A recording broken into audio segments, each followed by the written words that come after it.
30% of UK visa applications get refused globally. Now, what this means is that if 100 persons apply for a UK visa, 30 persons are going to get a refusal. Now, if you live in Nigeria, Ghana, Senegal, your passport is from these countries, that refusal rises to about 45%-ish. Now, what this means is that if 100 persons from Nigeria applies for a UK visa right now, about 45 persons are going to get a refusal, and it's only about 55 persons that are going to get a positive response. So if you're somebody who is about to apply for a UK visa for the first time, or you have applied for a UK visa and you got a refusal, this is the right video for you to watch, because in this video I'm going to be taking the knowledge that I've actually gotten from reviewing over 100 refusal letters in my consulting class. We actually consult with clients who their visas have actually been refused to help them reapply and get those visas approved. I have pinpointed a couple of things that is always very common in all the visa applications that have been refused, right? And those are the things I'm going to be talking about in today's video. It's important that I say the fact that I'm not a travel agent. So what I do is that I actually provide visa advisory out of my own personal experience, and of course having helped over 100 clients in the last few months. So if you want to get in touch with me, all you need to do is to click on the first link in my video description, and of course you can actually get into my consulting class. So what I do is that I'll look at your refusal letter and ask you personal questions, understand your circumstances, right, and advise you on how to actually apply. And if you want me to write your cover letter for you, I'll also do that for you. And if you want me to actually do the whole application for you, I'll also do that for you. But we are going to be using your email address to do the application, and every document, every cover letter, everything, you actually see it, approve it before we actually submit it, right? So if that's something that you want, let me know. That's something that you want, let me know in the comment section. Just go ahead and click on the first link in my video description, and of course it's going to take you to my consulting session, and you can actually get in touch with me. Now, this is what a refusal letter looks like. The application for a visit visa to the United Kingdom has been refused. What this means is that any future UK applications you make will be considered on their individual merits. However, you are likely to be refused unless the circumstance of your application changes. In relation to this decision, there is no right of appeal or right of administrative review.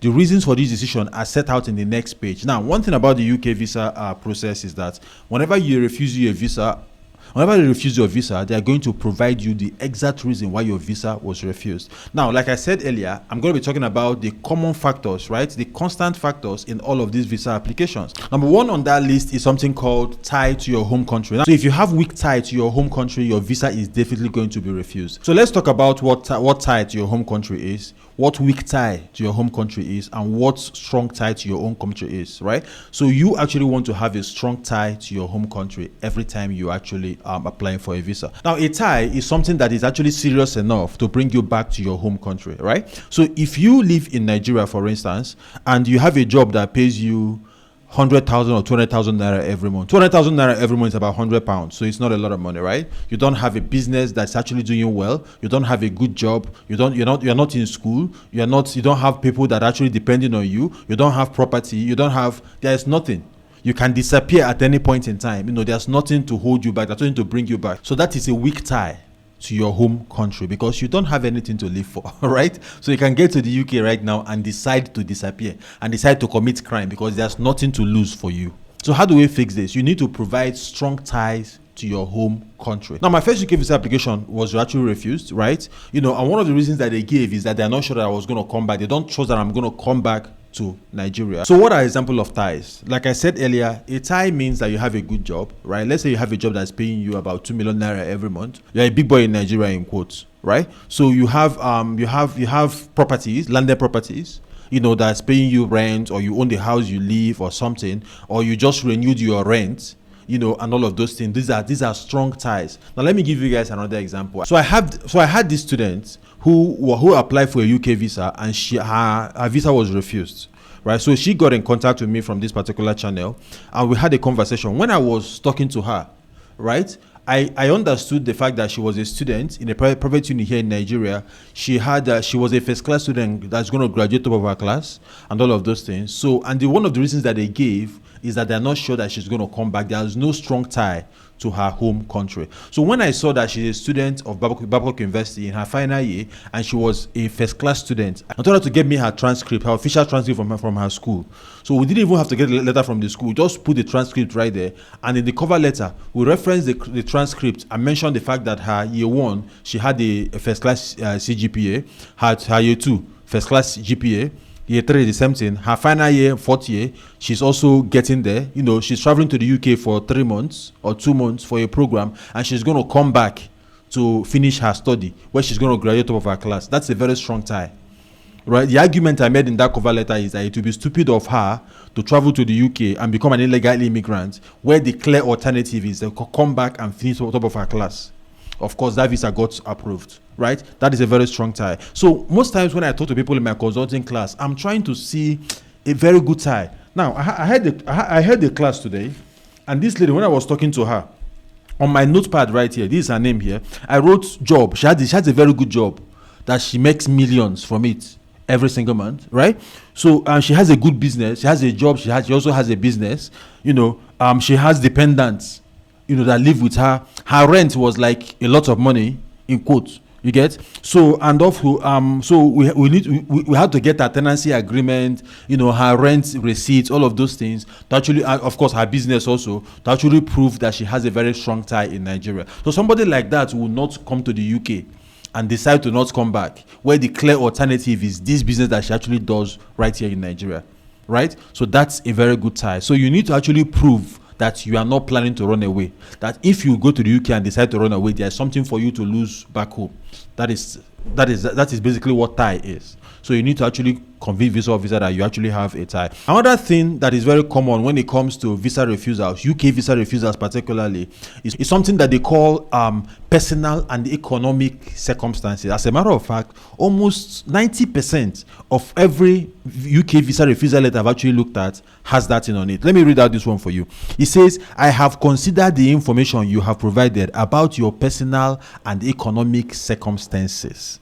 What this means is money. That's basically what I'm talking about.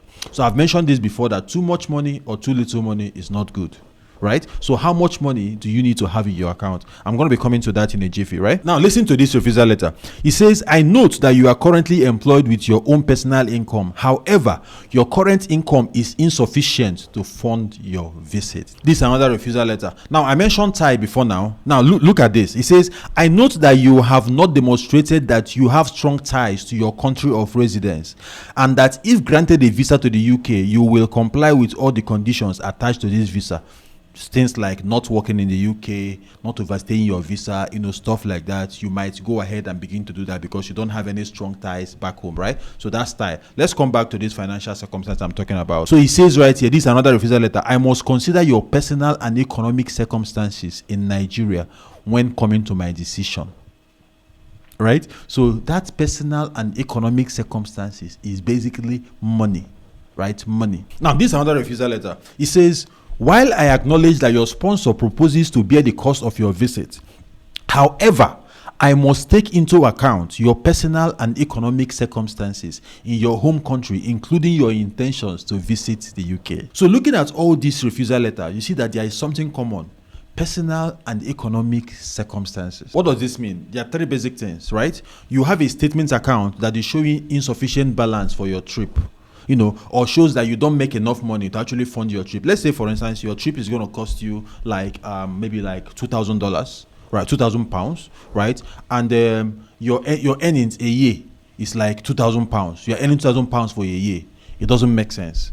It means that you are going to work for a whole year and you take your 1 year salary, your 1 year income, and spend on a trip that you're going to spend for like 1 month, right? Of course, I have seen visas refused because of that. A particular visa letter I saw was that they said that the guy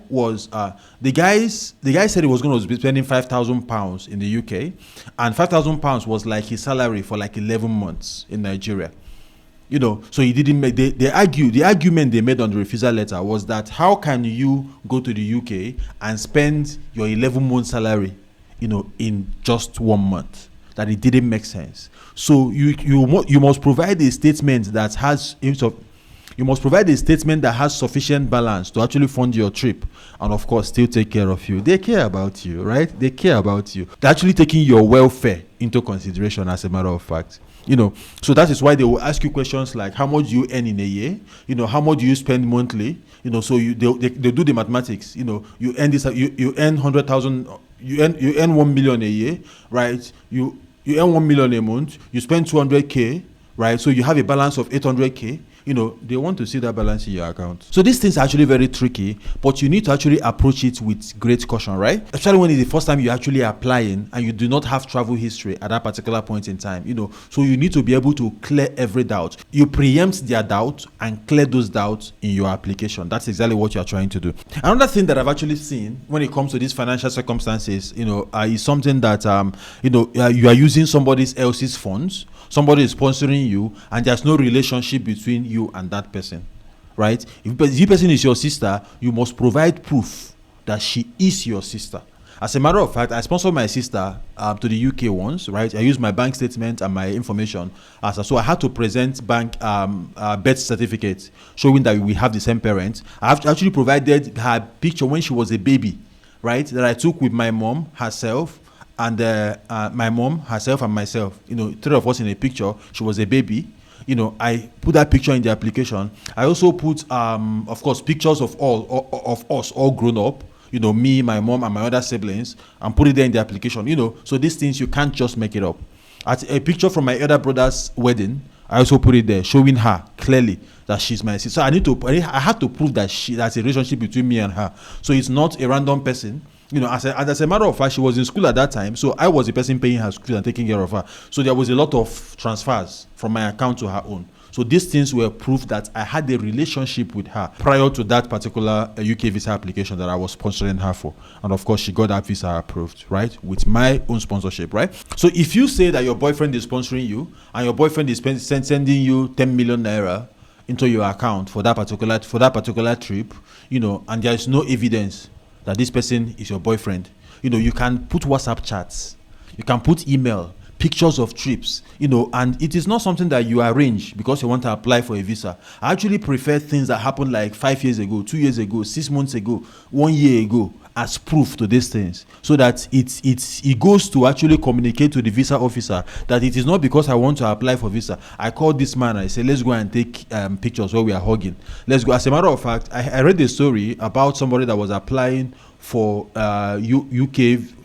applying for US marriage, whatever, with the fiance, right? And they were trying to prove their relationship. What the picture they provided was a picture of where they ran red light, where they were gisting and laughing. They ran a red light, right? And the camera captured them. So they gave them a fine. When they sent the fine, I think the picture was there. So that particular picture that was taken by the DMV or the city or whatever was what they actually presented as proof of their relationship. Because this happened like over a year ago. It goes to prove that they've been together for that length of time. You get? So this kind of proof are things I actually need to look for. And this is what, when I sit down with you in my consulting class, I try to understand you, so I know exactly where we're actually coming from, right? Another issue that people actually have most times is that people think that when you have a lot of money in your bank account, right, it would help you get visas easily. That is not true. That is not true. I used to think like that so many years ago, but it's not true. When you have a lot of money, let's say for instance you sell iPhones. iPhone is like about 2 million, 30 million, right? And suddenly there's 50 million coming into your account, 10 million coming into your account, 200 million coming into your account, right? And you apply for a visa, you are definitely going to get refused. You need to explain what that money is for. Did you sell a house? You sold you inherited a house from your father and you sold it. Please present the deed of sale, right? Present the documents of that property.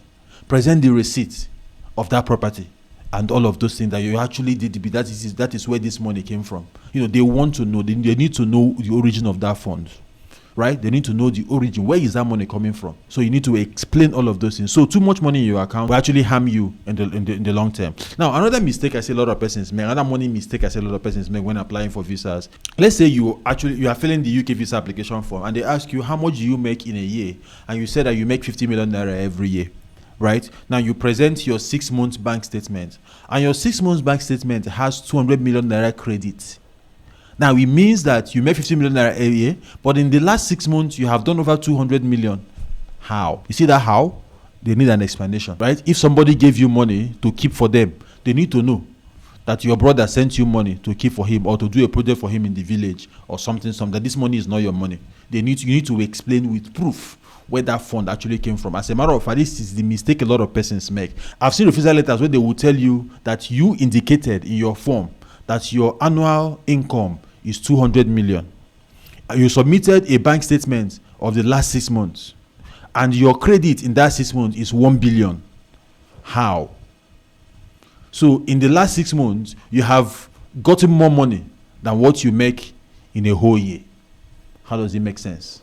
They want to know where that money is actually coming from, right? So you need to explain that. Now, another mistake I've actually seen people make is contradicting statements or inconsistent documents, right? When I mention inconsistent document, it actually means fake document, as a matter of fact, right? Do not go near fake. Anything fake, please do not provide it.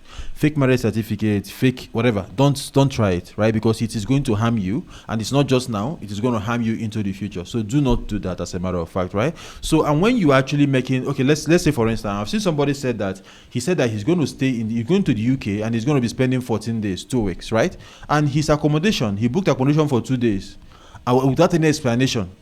Right? Or he said that he's going to spend, he filled in the form that he's going to be spending 14 days, and in his cover letter, he said he's going to be spending 2 days in his cover letter. Now, these are contradicting statements. And mind you, as a first timer, the visa officer is looking for doubts. So it is your job to convince them beyond reasonable doubt. So it's your job. So when you start contradicting yourself in your application, you're actually creating more doubt. You are not convincing them. You're actually creating more doubts, for that application. So you don't want that to happen to you, as a matter of fact. Let's say, for instance, you are visiting your friend in the UK, and your friend have given you an invitation letter. In that invitation letter, he mentioned that you are the friend, that they know you for 10 years and all of that.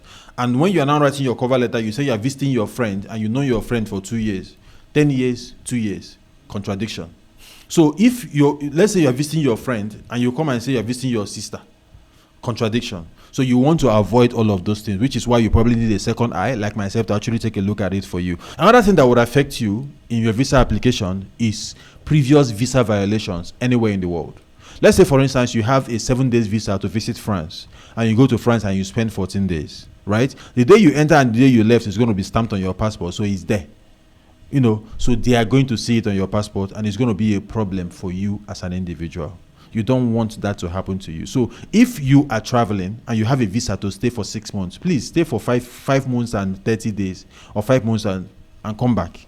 Please. Because you are trying to build travel history, which is very important. Now imagine if you start violating your visa. So what you end up communicating is that if I have done it here, I can do it again, and I can do it again, and I can do it again. It is going to affect you. I have this elderly woman that traveled to the UK to go and visit her children. So when she got to the UK, she overstayed her visa, right, and left a week earlier, a week later than she should have left. So when she applied again to visit, they refused her and cited that overstay in the refusal letter. Yes. So what she did was that she met us and we told her to wait. So she waited. After like 6 months or so, about 7 months or so, we reapplied. In the cover letter, we apologized for the overstay and did all of that. And of course, she got that visa approved. So I personally, I think the first refusal was as punishment for that overstay. They knew that she's an elderly woman. She's not going there to go and do all of those things. If you're a young person, most likely you will not get that kind of leniency that she got. So do not overstay your visa at any point in time, and do not work on a tourist visa. If you get a UK visa or any other country, they are going to tell you whether you're allowed to work or not on that visa. So find out what that visa is for, and please do not violate your visa. Right now, imagine going to the UK. No, you're not supposed to work. Now you are working in a cafe, right? And you're now posting on social media, right? And the visa officer decided to check out this applicant. Let me check him or her out, and goes to your social media and sees that you were actually working while you are not supposed to work in the UK. Of course, your visa is going to get refused. So how do you fix these issues? I think some of these issues, the fixing is actually self-explanatory.